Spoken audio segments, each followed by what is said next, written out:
سوال یہ ہے کہ شہری کھانے کے بعد منہ میں ذرات رہ جائیں تو کیا اس سے روزے پر اثر پڑتا ہے؟ دیکھیں، اگر ذرات معمولی ہوں اور انسان اس کو نگل لے تو اس سے روزے پر کوئی اثر نہیں پڑتا، لیکن شرط یہ ہے کہ وہ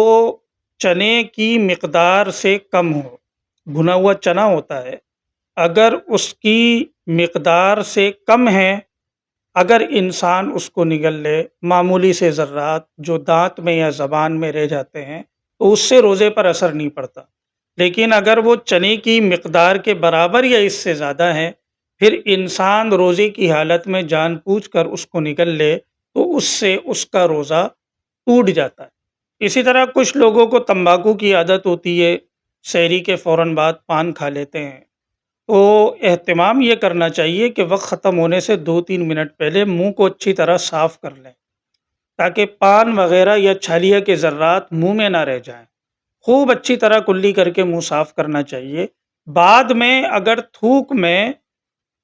اگر کتھے کا اثر آ رہا ہو تو اس سے مسئلہ نہیں ہے، لیکن اگر چھالیا کے ذرات اتنے رہ گئے یا پان کے ذرات منہ میں اتنے رہ گئے کہ وہ چنے کے دانے کے برابر یا اس سے زیادہ مقدار میں ہے، اور پھر انسان روزے کی حالت میں ان کو اگر نگل لے تو ظاہر ہے اس سے اس کا روزہ ٹوٹ جائے گا۔